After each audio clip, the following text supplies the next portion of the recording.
Foram incontáveis as pessoas que me pediram para que eu falasse sobre os resultados do Banco do Brasil e, claro, como quem manda aqui no canal são vocês, eu vou trazer esse dado aqui para vocês, passar por todos os pontos que eu acredito que são mais importantes. Nós vamos falar muito ali sobre a sua lucratividade, mas nós já vimos que o banco foi bem. Agora a gente quer olhar daqui para frente. Então, nós vamos trabalhar sobre o novo guidance e nós vamos verificar também qual que é a projeção mínima e máxima de dividendos que você pode receber, considerando que você pague o preço de hoje, tá bom? Então, antes de partir exatamente aqui para os dados do Banco do Brasil, eu vou fazer uma parte introdutória. Se você nunca viu aqui no canal, eu falo sobre 4 pilares fundamentais para você analisar o setor bancário. Se você já viu essa parte e quiser já pular para os resultados, tá aqui na timeline, então fique à vontade. Mas para a gente começar, se você é novo, nós vamos partir aqui para os 4 pilares que eu acredito que são fundamentais. O primeiro pilar seria você conhecer a carteira de crédito do banco que você está analisando. É um banco para pessoa física, para pessoa jurídica, um banco de investimento? O que que é? Se você conseguir compreender onde o Banco do Brasil está, você consegue analisar de forma mais clara qual que é a carteira. E você bem sabe que o Banco do Brasil ele é forte na parte ali do consignado para servidor público, que tem muitos ali do Banco do Brasil, especialmente em âmbito federal. Você olha também para a parte do agronegócio, que é muito forte, e você também tem um segmento que é a própria BBSEG, né, a Brasil Seguridade, que está ali dentro e que também traz alguns resultados potentes para dentro do Banco do Brasil. Então, essa é a carteira falando de forma macro. Claro, tem algumas outras segmentações, não é só isso. Ela também faz administração e gestão de fundos e outras tantas coisas, tá? Agora, o segundo pilar que eu acho fundamental nós olharmos é olhar a rentabilidade. Como que a gente olha a rentabilidade? É sempre através do ROI. O ROI é o retorno sobre o patrimônio líquido. Só que você vai encontrar essa sigla no Banco do Brasil de forma diferente, porque eles utilizam a sigla em português, que é o retorno sobre o patrimônio líquido, RSPL. Como que você faz a conta para você descobrir o que é isso aqui? Você pega o lucro líquido do período, que aí você vai pegar aqui os últimos 4 trimestres e dividir pelo patrimônio líquido do banco e então você chega num dado percentual. E naturalmente, quanto maior o ROI, melhor também para o banco, tá bom? O terceiro pilar, que eu acho muito importante, é a inadimplência. Por quê? Porque toda vez que a gente pensa num banco, o banco ele quer receber o que ele emprestou, mais os juros para ele poder se remunerar de forma eficiente. Se ele não conseguir resgatar o dinheiro que ele emprestou, ele tem que fazer uma provisão para devedores duvidosos, que é o que a gente chama de PDD. Ele também coloca um outro nome aqui, eu já vou mostrar para vocês, mas a PDD ele é um dado que quanto maior, pior para o banco, porque significa que se eu tinha, por exemplo, 1 milhão para emprestar, agora eu só posso emprestar 800 mil, porque 200 eu tenho que manter ali guardadinho para caso aquela pessoa que eu emprestei o dinheiro não me pague e eu não tenha nenhum problema dentro dos cofres ali do banco. Então, esse dado, quanto menor, melhor para a gente, tá bom? E por fim, o quarto ponto, que ele também é importante, é o índice de eficiência. Por quê?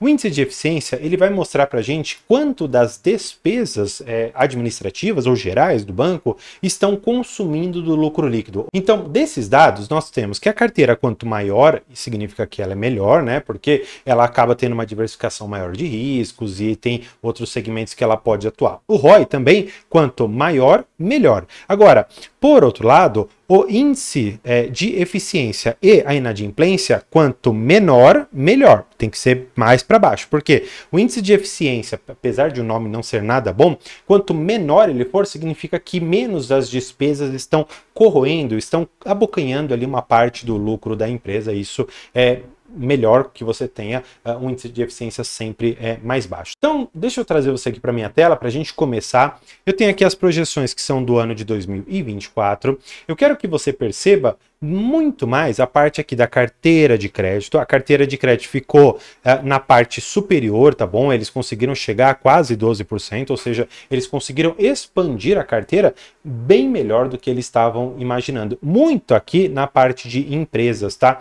No agronegócio, eles não conseguiram ficar na parte superior, mas ainda assim acima da banda inferior. Mas eu quero que você veja no consolidado da carteira que ela conseguiu ficar bem ali na parte superior do guidance, o que eu te falei, quanto maior a carteira de crédito, quanto mais ela conseguir expandir, melhor para nós. Agora, a PCLD, tá bom? A PCLD é a mesma coisa que a PDD, tá bom? Que é a provisão de liquidação duvidosa que eles colocam. Nesse caso aqui, como eu te falei, quanto mais próximo do base inferior, né, quanto menos você tem que provisionar, isso é melhor. Ou seja, eles estavam projetando 34 bilhões para serem provisionados e eles tiveram que colocar aqui quase 36. Está meio na banda média aqui do guidance deles. Esse é um dado que é difícil da gente ponderar, porque depende muito da safra de crédito. De vez em quando uma escolha ruim da administração pode fazer com que haja uma penalização depois. Enfim, tem muita coisa aqui dentro, tá bom? Agora, mais coisas, né? O lucro líquido ajustado do banco. Eles ficaram muito mais próximos da banda inferior, 38 bilhões. Mas, mesmo assim, é um baita de um lucro. Eu vou trazer vocês até para o próximo slide, porque aqui a gente consegue enxergar de uma forma um pouco mais aberta. Olhando ano contra ano, você vai poder perceber um aumento na sua lucratividade de 6,6%. Não é aquele aumento tão grande, mas considere que o Banco do Brasil ele já tem uma magnitude tamanha que para ele ganhar mais espaço de mercado, ter maior lucratividade, ele precisaria ou ganhar espaço de mercado, né, o market share, ou ele precisaria ter um cenário macroeconômico um pouco melhor para ele poder trabalhar, captar um crédito um pouco mais barato, conseguir emprestar com uma margem melhor, coisas que a gente ainda precisa aguardar dentro do nosso Brasil para ver se vai acontecer ou não. Bem, como eu te falei, a carteira, quanto maior, melhor. Agora, o ROI, eu te falei, quanto maior, também melhor. E eles chamam o ROI, que é o Return on Equity, que é isso em inglês, e em português fica retorno sobre patrimônio líquido. No caso aqui, houve lá desde o ano passado uma queda de 22,5 para 20,8. Muito disso aqui a gente pode colocar pelo cenário macro, com o aumento das nossas taxas de juros, deterioração fiscal e outras tantas coisas que aconteceram. E não é um retorno ruim, na verdade, um ROI acima aqui de 20% é um baita de um retorno para o banco. Não ache que cair esses menos de 2 pontos percentuais aqui significa que o banco ele vai começar a ficar ruim, que ele está perdendo potência, não é nada disso. Na verdade, tem toda uma conjuntura macro que não depende exclusivamente do banco, que está impactando não só ele, mas está impactando todos os outros ativos da nossa bolsa de valores, tá bom? Agora, como eu te falei, a carteira e o ROI, quanto maiores, melhor. Agora, eu te falei que a inadimplência ela tem que ser menor, porque senão isso acaba sendo negativo. Se ela começar a subir, isso é ruim. Olha só, esse dado da inadimplência superior a 90 dias é algo que a gente tem que ficar de olho, porque estava lá em 2,92 e hoje está em 3,3. É um consenso que uma inadimplência que roda entre as suas 3 vezes aqui, 3 mais ou menos, essa daqui é a ideia, é uma inadimplência ok. Quando ela fica superior a isso, começa a mostrar que a safra de crédito anterior que você tentou colocar para dentro não foi uma safra boa. Você emprestou para quem não deveria, você emprestou mais do que você deveria e isso acaba sendo muito ruim, porque a inadimplência faz com que você também tenha um PDD maior. Então, olha só, ele fala aqui, ó, a PDD, no geral, apesar de a cobertura ainda estar boa, ele mostra aqui como que ela veio subindo, tá bom? Olha só, isso é muito importante de você continuar acompanhando dentro do banco, tá bom? Agora, como eu te falei, você também ainda tem as despesas administrativas e o índice de eficiência.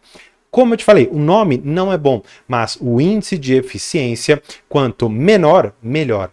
Neste caso aqui, a gente não tem como fugir. Nós tivemos aqui uma inflação que acaba sendo repassada nos próprios salários, nos prestadores, etc. Então, é normal que com ajustes salariais, ajustes contratuais, o Banco do Brasil tem ali, por exemplo, a sua sede, tem outros lugares, tem agências, e ele de vez em quando paga o aluguel. E esse aluguel acaba tendo as correções necessárias pelo IPCA, GPM, enfim, o índice que for, e acaba impactando aqui na eficiência dele, porque ele está pagando mais por esses lugares para manter, por exemplo, a mesma estrutura administrativa, talvez nem conseguindo dar um lucro tão maior do que era projetado. Então, O lucro cresceu, a carteira cresceu também, só para você ter uma base, né? O lucro do banco ele cresceu 6,6 e o índice de eficiência cresceu abaixo disso, o que é muito bom, mostra uma solidez financeira do banco. E agora que você viu como foi o ano de 2024, a gente tem que trabalhar um pouco sobre as projeções do ano de 2025. O ano em si é muito interessante a gente olhar o lucro líquido ajustado, né? Ele vai ficar nessa casa dos seus 37 a 41. De fato, gente, para você dar alguma coisa na casa de 10 bi por trimestre é algo muito difícil. Só para você ter ideia, o único banco hoje que consegue entregar retornos como esse, estamos falando aqui do Banco Itaú, que é o principal do setor, né? É o benchmark de todos os demais bancos. Então, é difícil você comparar aqui, mas convenhamos, para você estar ali 3, 4 bilhões atrás daquele que é o melhor, que é o Itaú, mostra que se trata de um banco muito, muito, muito bom. Agora, eu quero que você perceba que, no geral, a carteira de crédito deles aqui, eles não estão projetando um crescimento tão maior do que era antes. Vamos até dar uma olhada? Eles estão projetando 5,5 a 9,5. Lá no começo, ó, eles estavam projetando de 8 a 12. Por que que eu quero acreditar nesse cenário um pouco pior? Deixa eu até mudar a cor para ficar algo mais fácil da gente ver.